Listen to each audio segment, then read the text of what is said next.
You cannot use 12-2MC cable on a 208 volts light. Firstly, consider the voltage rating. 12-2MC cable is rated for a maximum voltage of 600 volts, but a 208 volts light is outside of this voltage range. Secondly, think about circuit protection. The wire size in 12-2MC cable may be too large for the overcurrent protection typically used for 208 volts lighting circuits. This mismatch could result in a safety hazard if the light fixture or circuit is overloaded. Now let's discuss alternative options. One option is 12-3MC cable. This cable is rated for 600 volts and contains a separate ground wire, which is required for 208 volts lighting circuits. Another possibility is 14-2 or 14-3 NM cable. This cable is rated for 208 volts and comes with a ground wire. However, it's important to note that NM cable is not typically used in industrial or warehouse environments. Regarding phase taping the white wire, this practice is not acceptable. The white wire is designated as the neutral conductor and must be connected as such.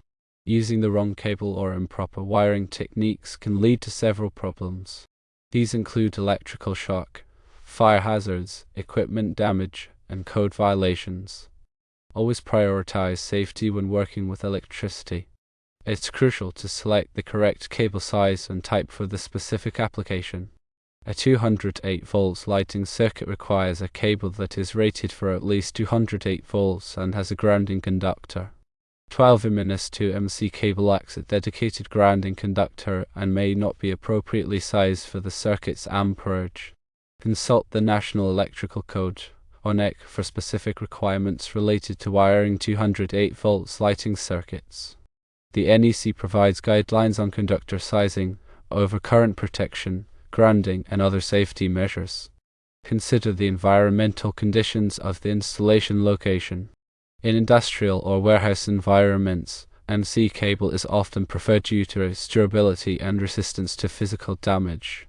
NM cable may not be suitable in areas where it could be exposed to moisture, chemicals, or mechanical stress. Proper grounding is essential for electrical safety. A grounding conductor provides a low impedance path for fault current to return to the source, which helps to trip the circuit breaker or fuse and prevent electrical shock. Always connect the grounding conductor to the equipment grounding terminal in the light fixture and the grounding busbar in the electrical panel. Overcurrent protection devices, such as circuit breakers or fuses, are designed to protect the circuit from overloads and short circuits. The size of the overcurrent protection device should be matched to the ampacity of the conductors.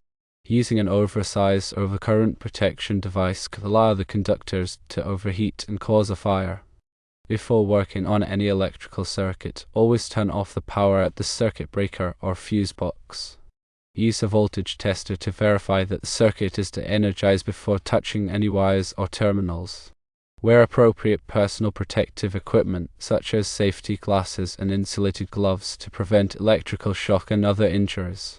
If you are not comfortable working with electricity, it is best to hire a qualified electrician. Electrical work can be dangerous, and it is important to have the necessary knowledge and skills to do the job safely. In summary, do not use 12-2MC cable for a 208 volts lighting circuit.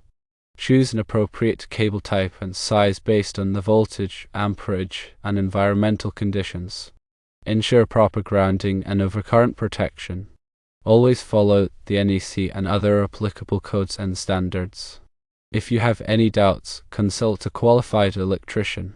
Remember that electrical safety is paramount. Take the time to do the job right and avoid potential hazards. Choosing the right materials and following best practices will help ensure a safe and reliable electrical installation. When selecting a cable for a 208 volts lighting circuit, consider the following factors. Firstly, the voltage rating. Secondly, the ampacity. Thirdly, the number of conductors. Fourthly, the grounding conductor. Fifthly, the environmental conditions. And sixthly, the applicable codes and standards. The voltage rating of the cable must be at least 208 volts, and preferably higher to provide a safety margin. The ampacity of the cable must be sufficient to carry the load current of the lighting circuit, plus any additional loads that may be connected to the circuit. The number of conductors in a cable must include the hot conductors, the neutral conductor, and the grounding conductor. The grounding conductor must be properly sized and connected to the equipment grounding terminal in the light fixture and the grounding busbar in the electrical panel. The environmental conditions of the installation location will influence the type of cable that is suitable. In dry, indoor locations, an M cable may be acceptable. However, in damp, wet, or corrosive environments, MC cable or other suitable cable type should be used. The applicable codes and standards, such as the NEC, provide specific requirements for wiring 208 volts lighting circuits. These requirements must be followed to ensure safe and compliant installation. Phase taping the white wire is a dangerous and illegal practice. The white wire is designated as the neutral conductor, and it must be connected to the neutral terminal in the electrical panel and the neutral terminal in the light fixture. Phase taping the white wire can create a shock hazard and can damage electrical equipment. If you encounter a situation where the white wire is being used as a hot conductor, correct the wiring immediately. Identify the hot conductors and the neutral conductor and connect them to the appropriate terminals. Always use the correct color coding for electrical wiring. Black or red wires are typically used for hot conductors, white wires are used for neutral conductors, and green or beige wires are used for grounding conductors. Using the correct color coding helps to prevent confusion and makes it easier to troubleshoot electrical problems. When working with electrical circuits, it is important to understand the concepts of voltage, current, and resistance. Voltage is the electrical potential difference between 2 points. Current is the flow of electrical charge. Resistance is the opposition to the flow of electrical charge. These three quantities are related by Ohm's law, which states that voltage equals current times resistance. Understanding Ohm's law can help you to troubleshoot electrical problems and to select the correct components for electrical circuits. In addition to Ohm's law, there are other important electrical concepts to understand, such as series and parallel circuits, power, and energy. Series circuits are circuits in which the components are connected in a single path. Parallel circuits are circuits in which the components are connected in multiple paths. Power is the rate at which energy is transferred. Energy is the ability to do work. Understanding these concepts can help you to design and analyze electrical circuits. When working with electrical circuits, it is important to use the proper tools and equipment. These include wire strippers, pliers, screwdrivers, voltage testers, and multimeters. Wire strippers are used to remove the insulation from electrical wires. Pliers are used to grip and bend electrical wires. Screwdrivers are used to tighten and loosen screws. Voltage testers are used to verify that a circuit is de-energized.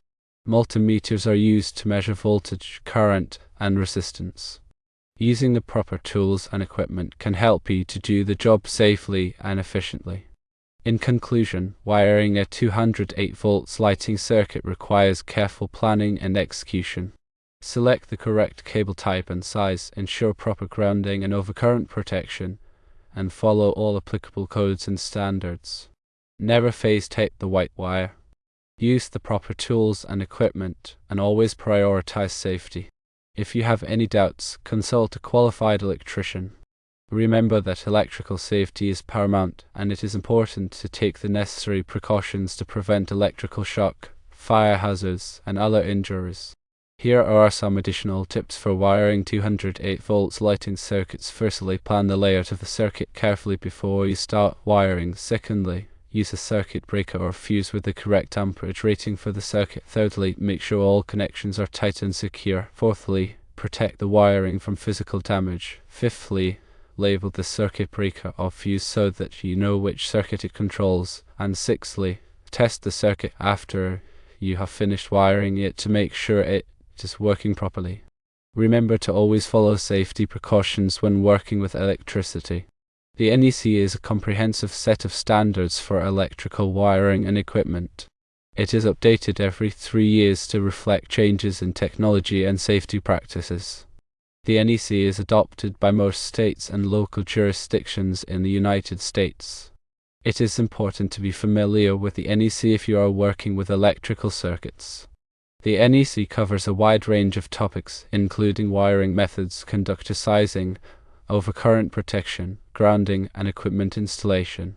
It also includes specific requirements for different types of electrical systems, such as lighting, power, and control systems.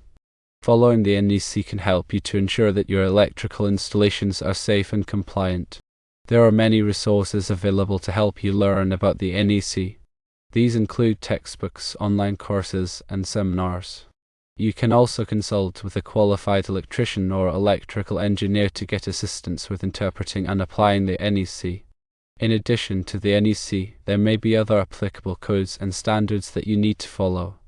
These may include local building codes, fire codes, and energy codes. It is important to be aware of all applicable codes and standards before you start working on an electrical installation. When working with electricity, it is important to be aware of the potential hazards. These include electrical shock, fire hazards, and explosions. Electrical shock can occur when you come into contact with a live electrical conductor. The severity of the shock depends on the voltage, current, and duration of the contact. Electrical shock can cause burns, muscle contractions, cardiac arrest, and death. Fire hazards can occur when electrical circuits are overloaded or shorted. Overloads can cause wires to overheat and ignite flammable materials. Short circuits can cause sparks and arcs that can also ignite flammable materials. Explosions can occur when flammable gases or vapors are present in an area where electrical equipment is being used. The sparks and arcs from electrical equipment can ignite the gases or vapors, causing an explosion. To prevent electrical hazards, it is important to follow safe work practices.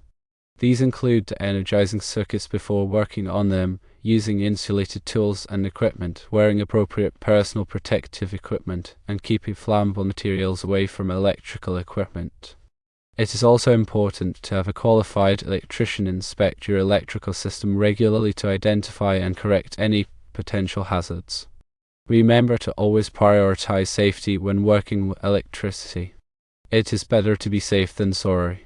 If you have any doubts about your ability to do a job safely, it is best to hire a qualified electrician.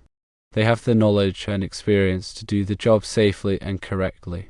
The National Fire Protection Association, or NFPA, is a non-profit organization that develops and publishes codes and standards related to fire safety. The NFPA develops the NEC as well as other codes and standards related to fire protection systems, life safety, and hazardous materials. The NFPA's mission is to reduce the worldwide burden of fire and other hazards. The NFPA provides training, education, and outreach programs to help people learn about fire safety. The NFPA also conducts research to improve fire safety technologies and practices. The NFPA is a valuable resource for information about fire safety. You can visit the NFPA website to learn more about fire safety codes, standards, and resources.